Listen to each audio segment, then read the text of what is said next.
Good afternoon. Aloha and welcome to Our Homes, Ending the Housing Crisis. I'm today's host, Stanley Chang, and I chair the Hawaii State Senate Committee on Housing.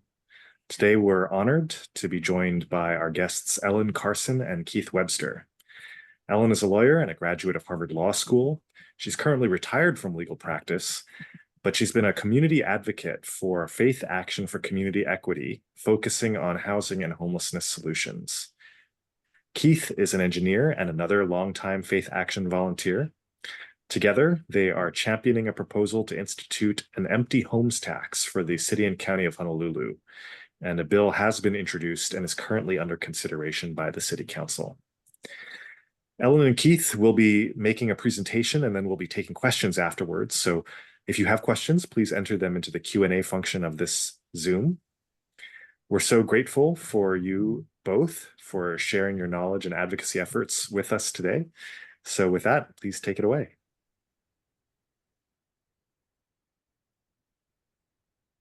Okay. Well, thanks all for being here. This is, I believe, and we believe, this is a really important bill, this empty homes tax, this concept. We think it can really move the needle for housing in Hawaii. So let's take a look at what we're going to talk about today and then and how it all works. So we're going to take a look at why we need an empty homes tax when we've never had one before. And then we'll look at how that tax will help with our current crisis.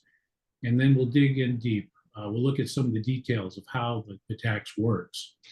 The empty homes tax is really not about how to build affordable housing for Oahu, but we'll look at some places that have solved this problem and show that the dedicated funding stream of bills like the empty homes tax that they can provide is a really important part for the solution.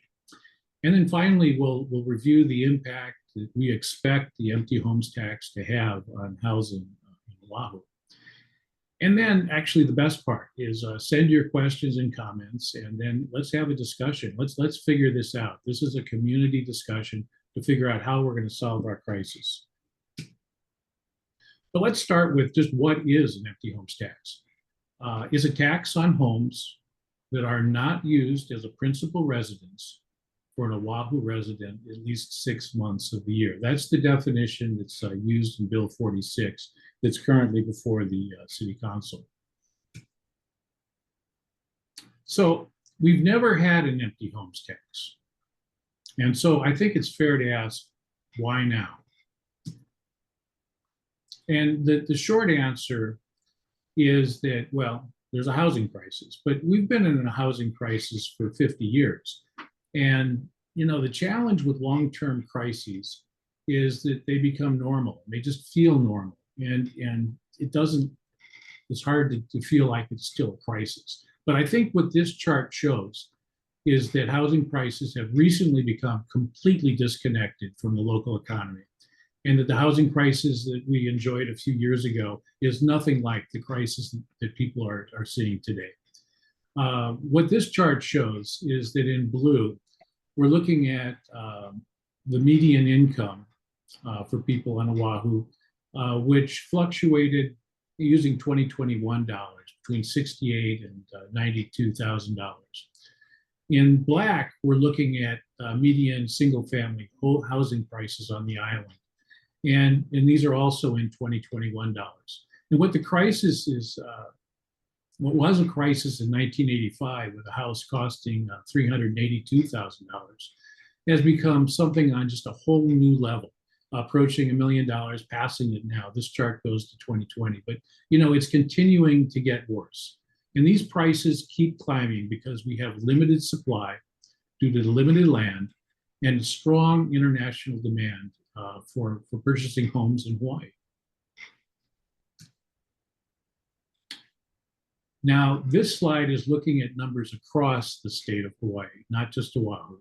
The housing crisis really does cover all the islands. And we have a little over 500,000 homes, and we're at least 50,000 short across the state.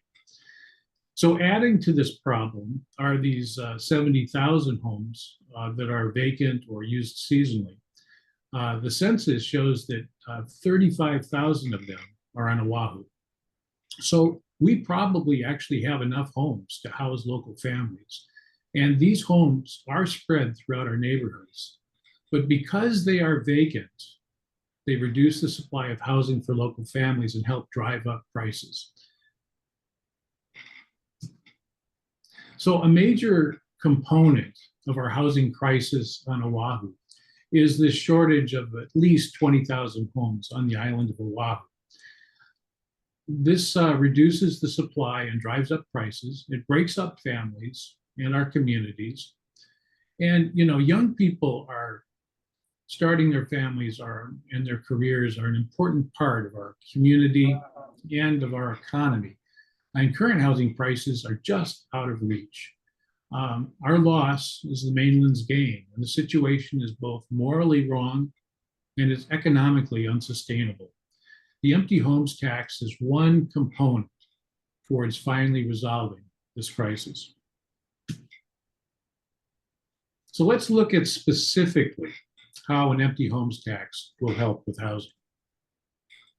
So there's three primary ways that we see that this tax will impact the local housing supply. First, it'll quickly convert currently vacant or mostly vacant properties to house local residents. This is housing we already have. And then for those property owners who choose to leave their property mostly vacant, they'll help fund the construction of new affordable housing for local families. And then finally, and I think this one's also just very important, is it changes the project profitability calculations to encourage investment in homes that house local residents. It's also, I think, important for everyone to understand that the empty homes tax does not apply to homes with people living in them. So if we get the home tax passed, the most immediate effect will be to quickly make many more homes available to local residents. So, and this is going to be done without having to acquire land, get building permits, without any new construction. No government subsidies, no additional infrastructure is needed. It's already provided when the properties were built, and without protests about new construction or changes to our neighborhoods. So let's take a look now at how it's going to work. Ellen? Thanks. Well, Honolulu's empty homes tax that's in Bill 54 is modeled after Vancouver's. It's one of the most successful empty homes taxes in the world. It imposes a 3% tax on homes not lived in for 6 or more months during the year by local residents. And the results have been fantastic. It's converted over 50% of the empty homes into homes for local residents. It's also raised over $140 million that are dedicated to affordable housing initiatives that are in the process of being built or already built. Oahu has over 10 times as many empty homes as Vancouver, so our home conversions and revenues should be higher. So let's talk about some of the details for empty homes. How would the empty homes tax work? Well, similar to Vancouver that I just mentioned, the tax rate on empty homes would be 3% of the assessed value. It's paid yearly, but here it's going to be phased in over 3 years, starting at 1%, then 2%, then 3%. It's for empty homes, and empty homes are defined as residential properties not serving as a principal residence for an Oahu resident at least 6 months of the year, and that doesn't meet any of the exemptions that are provided by the bill. What does that mean? Most importantly, it means the tax won't be imposed on homes that are used as a principal residence by an Oahu resident. And that's true whether they're a homeowner, a renter, or a permitted occupant that's not paying rent, but is someone like Ohana that's allowed to live there by permission of the owner. So there's numerous exemptions provided for equity under the bill to provide, and what I mean by equity is to avoid the unintended consequences that can come from just creating a flat rule that has no exceptions at all. And some of those exceptions are things like the death of the owner in a tax year, property that's under major renovation and can't be lived in, or property that's subject to litigation in the courts, property that's in active sale and or sold during the same year. And there's other exemptions as well, but those are some of the major ones. How does it work beyond that? Well, all residential property owners would be required to file an annual declaration as to the status of their property during the prior year. This is somewhat different because our current property tax applies to to future years and requires prognostication of what's going to be done in the future, whether you're going to be a homeowner occupant, for example. Whereas this tax is retrospective, more like an income tax or an excise tax. It looks to the past and asks for specific facts as to whether or not the tax should apply. So that's easier for enforcement purposes. The empty homes tax will apply if no exemption is timely claimed, or if an owner files a false declaration claiming that there's an exemption when there really is not one. And owners, of course, will have a right of appeal on that subject matter. For enforcement, the city may conduct audits and investigations. It may request an owner to submit information following one of these declarations for proof of a particular exemption that's been claimed.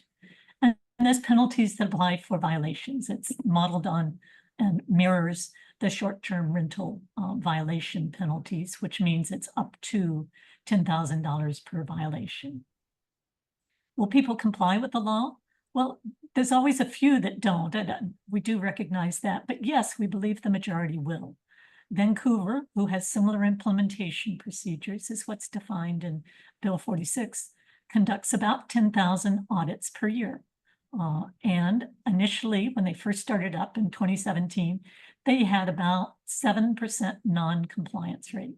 But after 7 years of operation, they are now down to less than 1% non-compliance rate based on these constant audits and investigations. And how can we be sure that that would occur? Because sometimes we pass bills and then don't provide the money we need for the staffing and technology. Well, in this particular case, 5% of these revenues from this tax are set aside for implementation and enforcement to help assure there's going to be adequate staffing and technology. In addition to that, a consultant's already been hired to assist with design, implementation, and enforcement.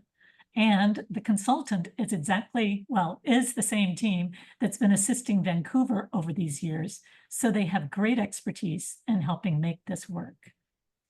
The bill also includes an advanced education program so the public and property owners can learn about it and learn what to do in advance of the first year. An initial grace period, because the first year there's always going to be some people who don't get the memo and need some extra time. And then every year, the right to request an extension of time to file an annual declaration.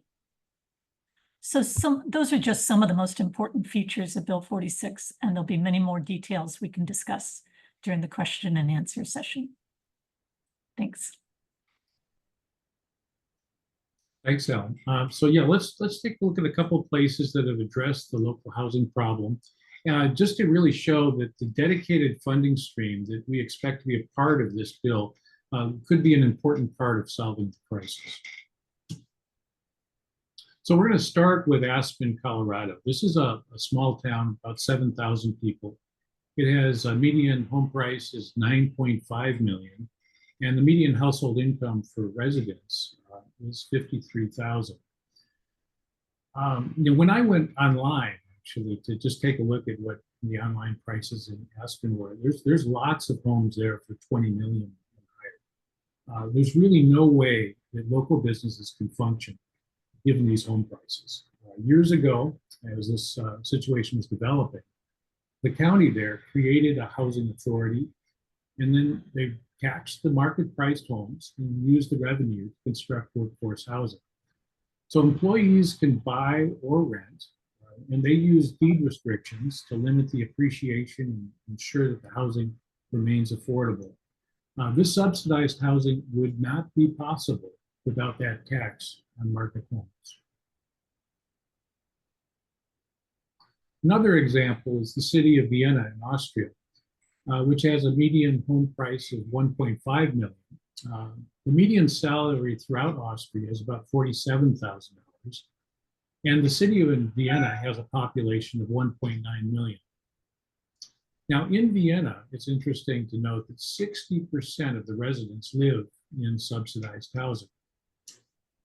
Vienna shows that, long-term solutions to local housing problems are possible. Their crisis started a long time ago. Before World War I, they had a crisis. They had 2 million people in the city and a serious housing crisis, and then the war started. And the war was not good to Vienna. It was just devastating. They were in a desperate situation. They solved their crisis by creating subsidized local housing, which today is supported by a 1% income tax. And that tax is used to subsidize housing maintenance and development and to keep housing costs for residents reasonable. This approach to local affordability also depends on the dedicated income stream to subsidize local housing. And that 60% is also, I think, really important because it says that this is not housing for the poor. This is housing for the poor and the middle class. At those prices, and we're kind of going in that direction, people are going to it's going to require some subsidy to house our middle class as well.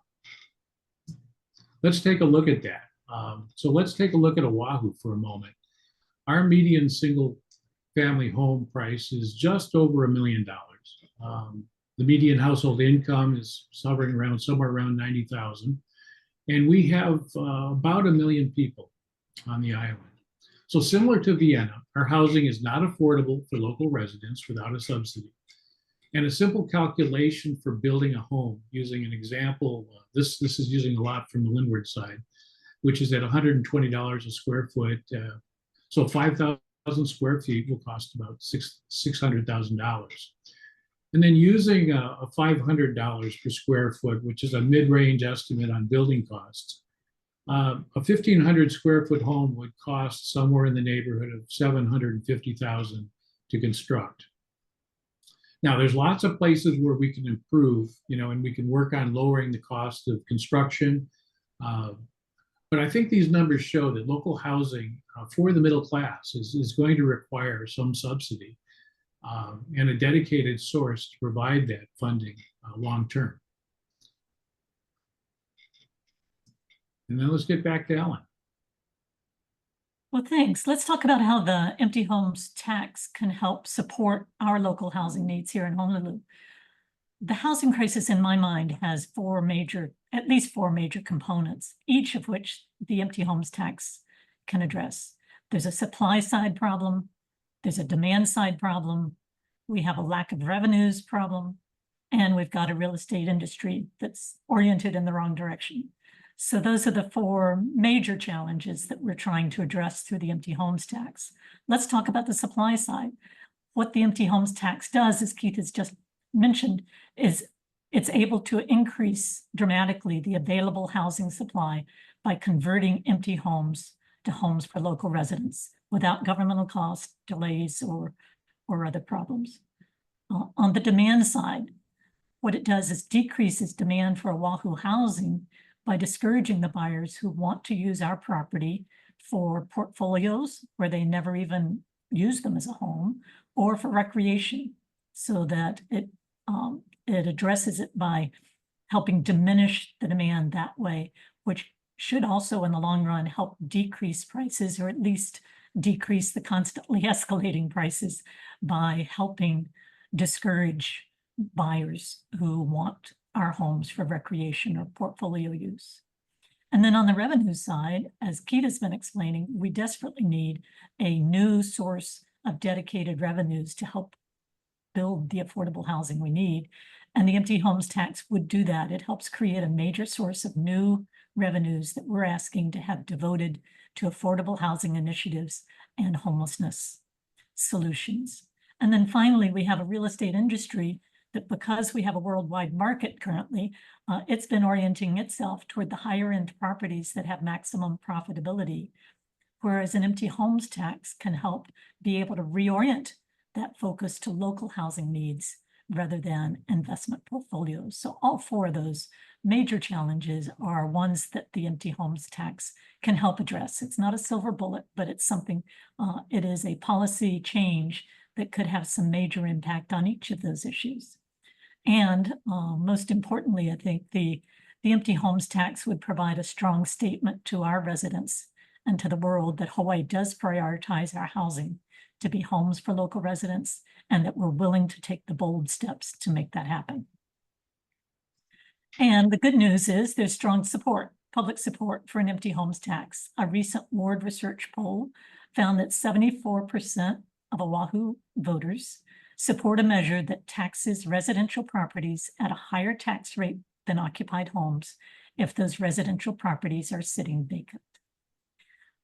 And as to the status of our current efforts on the empty homes tax, Honolulu City Council Chair Tommy Waters and Budget Chair Radiant Cordero introduced Bill 46 earlier this year, proposing this empty homes tax for Honolulu. It's already passed its first reading in Honolulu City Council, and it's scheduled for a housing committee hearing on September 25th. So things are happening fast now, and through this fall, we hope that we will be able to see it go over the finish line. But it does have a couple of committee hearings and a couple more council hearings in order to get that process completed through the normal process that the City Council uses. We've been requesting 100% of the revenues for this tax to be dedicated to affordable housing and homelessness solutions.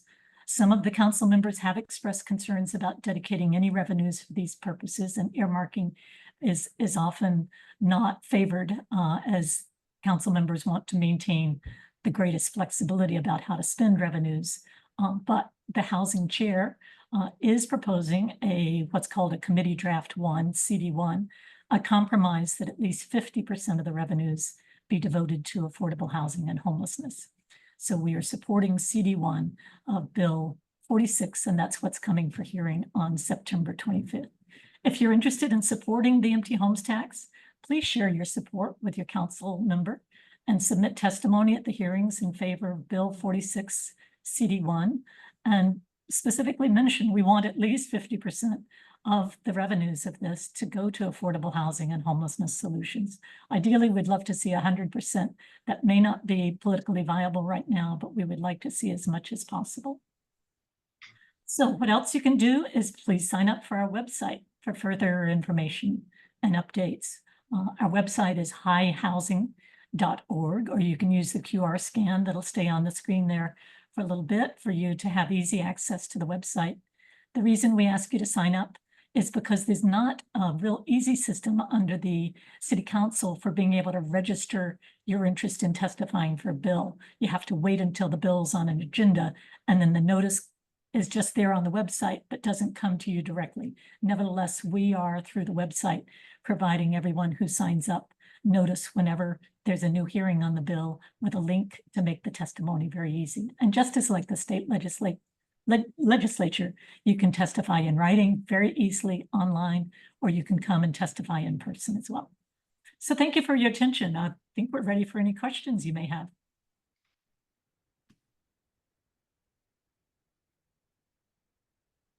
Thank you so much for that presentation, Ellen and Keith. Let's start with a question about the estimates for the revenue raised. What do you anticipate that the tax proposal would raise? Well, that is a question that the council keeps asking, and it's a moving target. It's hard to estimate exactly what that would be. It's $30,000 per house that is of median value. That is, the $1 million house here in Hawaii would have a $30,000 payment for each one. The census found 34,000 empty homes, but we know some of those, and maybe many of those, would fit within specific exemptions. And the council is still working on what exemptions to allow. So we're not trying to set a specific dollar amount of what those revenues are likely to be until we can see what the final bill looks like. But it should be substantial and continuing, just as Vancouver has seen. Yeah, and I think it's also important to note that it's really not up to us or the City Council how much money it raises. You know, I'll speak for myself, from my perspective, and I think for many of us, you know, if it didn't raise any money and it got all of those homes actually with people in them, that would be great. I would love that. The main intent of this bill is to actually put people into our housing and not have all of this passive stock that's not utilized to house our residents. But we know from Vancouver that there are going to be, and just looking around, there's going to be homes where people want to keep them vacant or mostly vacant. So we anticipate that it's going to raise significant revenue. But understanding how every homeowner is going to make that decision, I don't think we can do that. So I think it's a wait and see. Speaking about Vancouver, we had a question about the slide that you had in the Vancouver program, which cites a 54% decrease in the number of vacant homes. So some continue to be vacant, but many are no longer vacant after the tax was implemented, but also a 99% compliance rate. Could you clarify what you mean by the compliance rate versus the 54% decrease in vacant homes? I'm sorry, I should have addressed that at the time. The 99% applies to how many people are properly filling in their declarations and accurately identifying whether they have an empty home that's taxable or not. So 54% decrease in vacant homes means that 54% of owners have decided not to pay the tax. Okay, that means 46% of the owners are paying the tax. And that is what the audits, the group that are not paying the tax is what the audits and investigations are done on. And those 10,000 audits and investigations each year have determined that the current compliance rate is 99%. So you can be in full compliance of the bill by paying the 3% tax. Great. So as you know, the city and county of Honolulu already has a number of policies that incentivize occupancy and disincentivize vacancy. For example, we have the homeowner exemption, which means that homeowner occupants pay a lower amount of property tax than non-occupants. We also have the residential A property tax classification, which applies to non-owner occupied properties over a certain dollar amount. I think we can all agree that given the crisis in housing here in Honolulu, that those taxation policies have not substantially solved Honolulu's housing shortage. Why do you think that this one would make a difference when the other ones have not? I'll jump in for a minute on this because this is the first time we're going to prioritize our housing for Oahu's residents.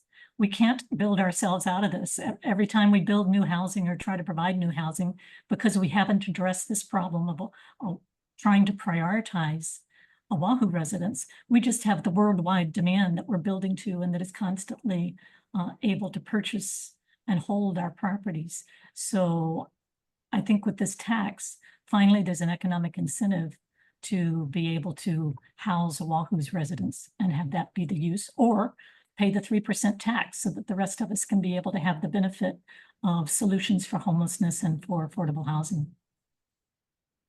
I agree with that. And I would add that the reason this is different is just because of the size of the tax, right? This is strong economic encouragement to put somebody into that house. So it's not requiring homeowners to do that, but it makes it more expensive, far more expensive. We have among the lowest property taxes in the nation.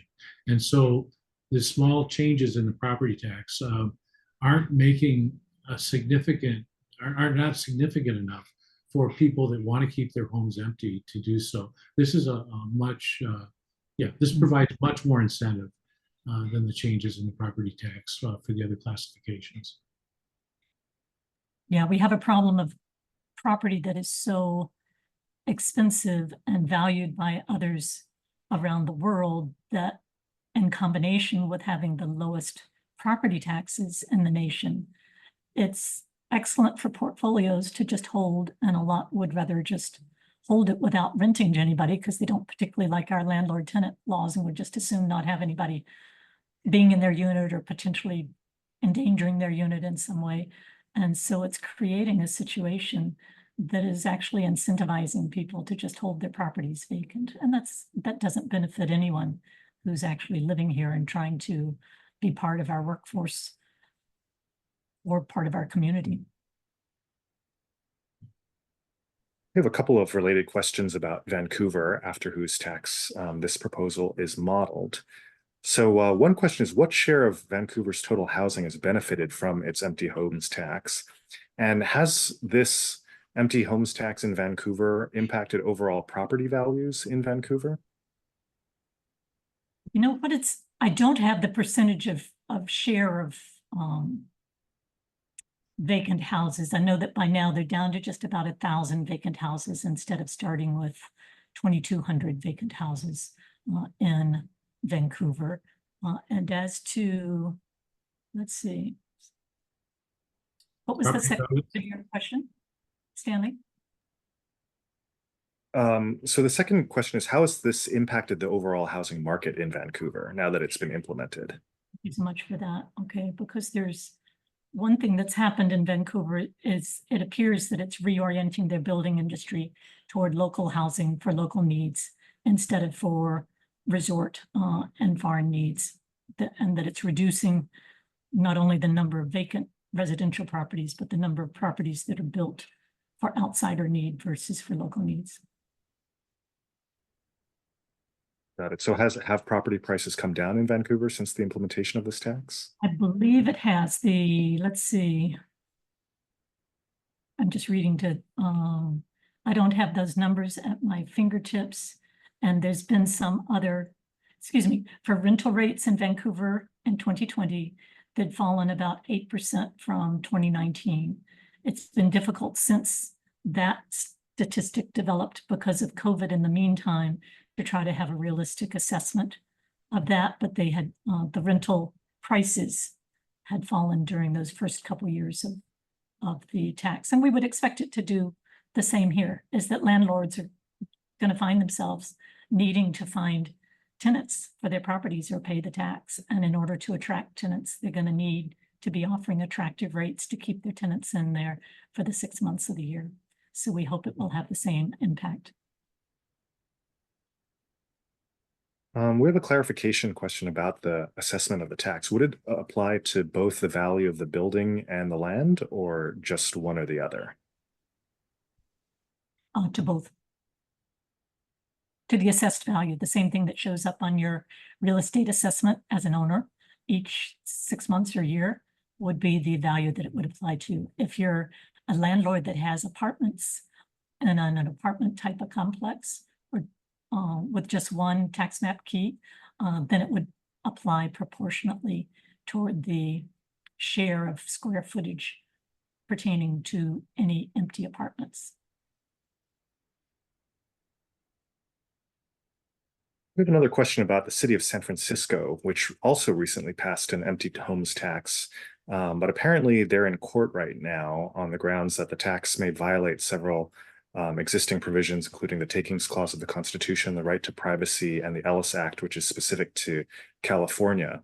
Are you confident that Honolulu's version of the tax would avoid these potential legal issues? Should this city wait until after the litigation is resolved before moving forward with Bill 46? You know, anybody can file a lawsuit for almost any reason in our country. That simply happens. It's for the courts to hear them and determine whether they have any merit. The particular challenges in San Francisco, I think, will be very difficult to be successful. I think the law there will survive it. It's because generally the government has some of its broadest discretion and broadest rights in regards to taxation, and is permitted a lot of discretion in who to tax and how, so long as there's a procedure, so long that it's spelled out by statute. And so the fact that people don't like a tax, whether it's income tax, excise tax, you know, whatever it is, has generally not been found to be a basis for invalidating the tax itself. So I have a high confidence rate in the bill. Nothing's ever a guarantee, of course, but wait for challenges? No, I don't see any reason to wait further on this type of thing. We have another question about clarification about the certification of occupancy. So could you again walk us through how a property would be certified as being occupied as a principal residence? Okay, every year, if you're a property owner, you'd receive a declaration that needs to be filled out. Either you claim that you yourself are occupying your home for 6 months or more, or that you have a renter who's doing so for 6 months or more, for whom it's a principal residence, or a permitted occupier like a family member, Ohana type thing. Or maybe there's an exemption that applies. There's currently about 15 exemptions in the statute. And if it's like Vancouver's checkoff form, it's just an easy thing of checking off a box of which exemption you claim in order to have an exemption. That gets filed with the county government, and it's only after investigation or audit, if one occurs, that one would need to bring forward further information to help support the claim. For example, if the claim was that the property was sold, you'd bring forth either the deed or the notice that, yes, the property was sold in that year, or that the homeowner died in that year, or things of that nature.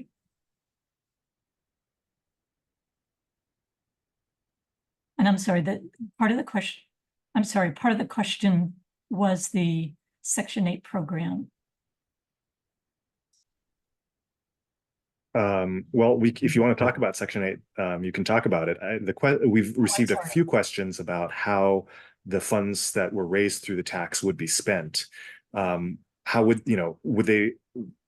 I know you already discussed that there's a current amendment that only half of the revenue generated would go to affordable housing. Are there any specific programs, such as a county or state level Section 8 program or other affordable housing subsidies that you'd like to see the revenue go to?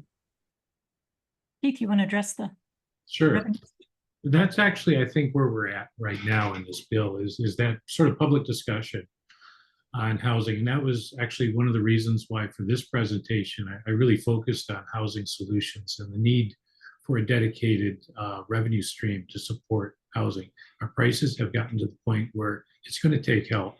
So this question on Section 8, absolutely right there. It's also for the middle class. I mean, there's going to be a need, and the empty homes tax is not going to be probably the solution to this revenue stream. It's going to be a part of it. And so to the county deciding on what part they want to play in solving the housing crisis, I think there's, as we have more discussions like you've been doing for years now, Senator, on the housing situation, how we're going to handle it, there's going to be plenty of work for all parties, right? I think the county's at the place right now where they're deciding, what is their part of it. And our group is focusing on just making sure that there's a general understanding that we have a dedicated revenue stream. Now, they do have an affordable housing fund in the county, and they've been successful in purchasing land. And, as you looked in that example, I mean, land is a big part of providing housing. So maybe that's their part of it, and somebody else helps the development. If we go to, the Austria, the Vienna example, they've been doing it for 100 years. And they usually provide the land for many of these, and then a third of the construction costs. So the empty homes tax may or may not be, the right vehicle for all of that. It might be that in Hawaii, what we need to do is have several revenue streams that work together to provide this type of housing. And it's different levels of subsidy for different income classes, right? So the lower income requires more subsidy than sort of the middle class. But I think all levels are going to require some subsidy. That's not decided. And the empty homes tax, as it's written, does not make a declaration that's saying, here's how you will spend the money.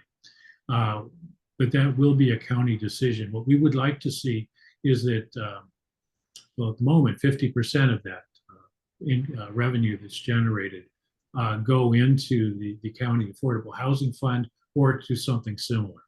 I think we're open to what part the county wants to play. We do see the need for the dedicated revenue stream, and we do want to ensure that these county funds, these new county funds, play a part of that. Does that sound right to you, Ellen? Yes. Yep, I believe, and the current proposal in CD1 is to have 20% go to our affordable housing fund, which is for area median income of 60% and below. It's held in perpetuity for 60 years, the affordability of those units, and the funds do not lapse from that particular fund, which is great. The other part of the language says 20% of the funds to go for building affordable housing up to 140% AMI, and then 10% of the revenues to go toward homelessness services. Let me just add to what you said, Ellen, about that not lapsing being so critical. What we saw and through the work that you've done, Senator, looking at different parts of the world and how they've solved it, is that dedicated revenue stream that's just consistent and keeps going is so critical for providing housing. At least that's what I've seen. Because housing takes, new housing takes quite a while to develop. The empty homes tax, we're lucky, it should provide a lot of housing very quickly that we already have. But for the revenue stream, for the new construction, developers and everyone that's planning needs to have a consistent revenue stream to plan around. They need to know that the money's going to be there for these developments. And it takes quite a while to plan and develop and build that housing. And so that consistent revenue stream is really important. The challenge with the general fund, and I'm a general fund supporter. I don't really believe in earmarking myself, but I think housing is one of those exceptions where you have something that's so big, a need that is so great, and it really requires dedicated funding that isn't changing or being sort of arbitrarily, a little more this year, nothing next year. It's very hard to plan housing around that kind of a revenue stream on these long-term projects. So that's why we're pushing so hard for making sure that a portion of that gets dedicated to affordable housing into something that does not lapse, that where it can go to support projects that maybe take multiple years. There's an argument that some homeowners might be unwilling to rent their properties out because current state laws make it difficult to remove non-paying tenants from their properties. Is there a role for reform of landlord-tenant laws to make it easier for landlords to evict tenants that are not paying rent?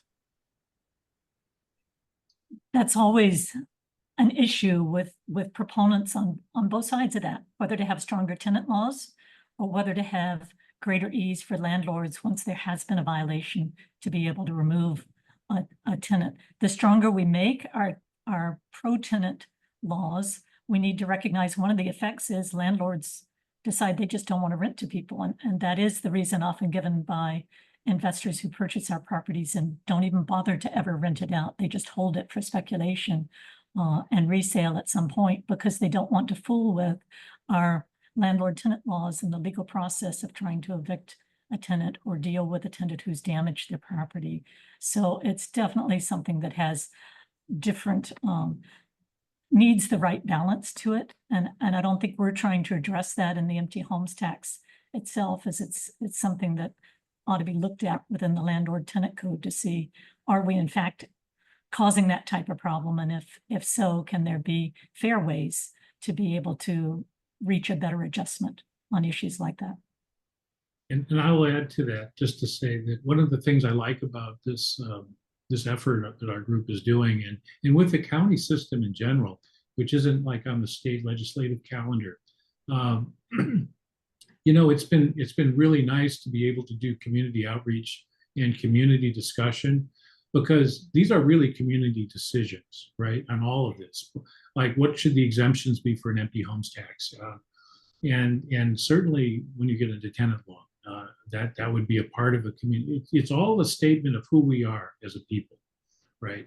And it's not that there's a right or a wrong answer to that, but the way we answer that defines who we are and what we prioritize and what we care about. And what we're calling for here is that, housing is a basic need that needs to be provided for everybody in Hawaii. Everybody that's a part of our community needs a place to live. And we're failing on that. And that's not acceptable. We have the ability to house our people.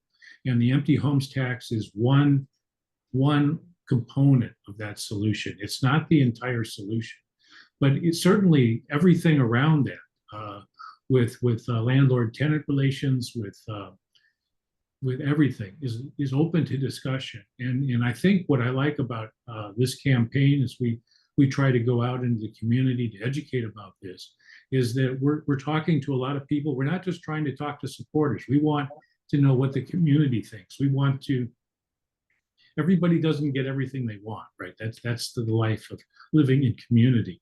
But we do want to listen to everybody, and we want to take everything into account, all perspectives. And then hopefully together we can come and we can do what's right based on who we are as a community. And I'm hoping that that means that we will house our people, and you know, provide the basics that everybody in Hawaii needs to live. So it sounds like you've really taken a lot of the political aspects of this bill into consideration. It sounds like with the acceptance of the 50% CD1 proposal, you know, that was certainly a political calculation, maybe not what you would want in an ideal world. The City Council has considered empty homes taxes in the fairly recent past. Do you think that things are different now on a political level? Are you more optimistic about this bill's passage? I'm definitely more optimistic. In the past, the so-called empty homes taxes that had been proposed were just one or two sentences, frankly. There was nothing operative to help make them work, to create equity exemptions, to help be able to provide a tax that would be substantial enough to motivate the right people while not harming people that really should not be harmed. And this is the first bill that's really gone through with a fine-tooth comb to devise an overall system that can be fair and operative and well implemented and modeled after a jurisdiction that has had tremendous success with this type of thing. So that's one reason why I think it's finally time. And as well, the particular bill that's being introduced now has, well, excuse me, it was previously introduced as Bill 9 in virtually the same form, and now it's introduced as Bill 46. It's introduced by the chair of the council and the chair of the budget committee, and those are two people with a lot of power in the council and who want it to be able to be part of what our community has as a solution to housing. So that's the first time really that that's happened with this type of support, and we're thrilled by that. Another part of that, I think, is that, you know, just timing. Going back to that slide on housing prices, we've had a housing crisis for 50 years, but boy, this is just, you know, this can't stay. We've got to do something. And I think the city council, I think, you know, Hawaii in general, understand that, you know, we have to do things differently. Now, the empty homes tax that's being, you know, that's being offered here is not an easy tax to implement, right? This is not, you know, just changing a property tax value or something and working with our current systems. It does require some reorganization and putting in, you know, people doing audits and, you know, a lot of checking. It requires creating this declaration form, which we don't have to do today. So it requires some real major changes that, you know, if things weren't this serious, that you might say, do we really need to do that? But I think people are coming together now and saying, yes, we've got to do something different. What we've been doing is not working. It's getting worse. We've got to approach this in a different way. And I think the empty homes tax, as this is presented, does that. I think it's also very indicative that the council's already spent $500,000 to retain a consultant that has some of the best expertise in the world, that's from an experience that is so similar to how ours is designed, that we have a really good chance finally of providing the information and support, frankly, that the city administration needs, because the internal staffing in our city hasn't dealt with this type of tax before, and they could very much benefit by somebody who's got experience on that to help bring in the IT, the type of knowledge that they would need to help implement this well. Along with the funding that's supplied by the bill itself, right, to make that happen. Right. So let's say the bill does pass with the political support and momentum that you've described just now. And let's say, you know, the bill is implemented and now we're 5 or 10 years down the road. how will you know if the bill has succeeded? Would you anticipate reductions in rent prices or in home sales prices? What if it turns out that people are happy to pay the empty homes tax, and yet that those funds don't get spent in such a way that appears to move the needle, like we were describing the existing affordable housing fund? What would cause you to say that this was a success, and what would cause you to say, well, maybe this was a good experiment, but ultimately it didn't work? I would love to see the type of numbers that Vancouver's already provided, which is over 50% reduction in empty homes, hundreds of millions of dollars in revenues, and a continuing manner so that developers can rely upon them for affordable housing projects. We should see a dampening of demand on the rental side as well as purchase side, because what we would be doing is discouraging outside investment by people who aren't going to be using these properties as homes. And so reducing demand while simultaneously increasing supply is what the normal economists would look toward as something that has the best chance of reducing prices for rent and prices on housing. Now, there's other world factors that will be involved as well, so it's hard to promise that type of reduction, but we would certainly expect to lower the type of rapidly increasing demand that we've been seeing, and which causes our increasing prices. And we hope it would actually lower them. We'll just have to see. One thing about this tax is that it's very malleable in terms of what to do with it. Vancouver started out at 1%, then went to 1.5%, and then now 3%, and has toyed with whether to go to 5%, so that it can be adjusted. We believe 3% will probably be about the right rate, but it can be adjusted to meet whatever the needs are. And if we are not spending our funds appropriately and effectively toward affordable housing and homelessness, then I think that's something that we very much need to hold account for in regards to making sure that the funds are properly spent. And I'm going to add that accountability, I think, is critical, right? And our group is really committed. It's a small informal group, but we're really committed not just to passing the bill, but really watching it all the way through, because that's what housing requires, right? It's all in the details. And so I think that the two parts of this bill there are metrics that are fairly easy to measure and determine its success. The first is how many vacant homes do we have? A couple of years after the passage, right? We should watch some of those homes move to house people. I would expect that, and that would be a sign of success. And then on the other side, on the revenue side, how many people are being housed by that revenue that's generated? Those programs can be monitored too, and we should have metrics for that as well. So I think a part of what we're committed to is we want to pass this bill, and then we want to measure that, because this is part of developing faith in government, faith in these programs to be able to actually move the needle and make people's lives better. So certainly the follow-up and the accountability are a critical part of this effort. Great. Well, on that note, I just wanted to say again, thank you so much to the both of you for investing so much time and energy and effort into the housing crisis here in Hawaii, and for all of our audience members for investing a significant chunk of time into learning about this proposal. Just to close out, could you again remind our audience about the bill number, when it's up for hearing, how to participate, and if necessary, you can throw up the slide again as well. Okay, so it's Bill 46, and the conference draft that would put in funding at 50% level is called CD1. So what we're encouraging is that people support Bill 46 CD1. And if you want to ask for more revenues, that's fine too, to go to affordable housing and homelessness. And if you would sign up at hihousing.org, that's HI housing.org.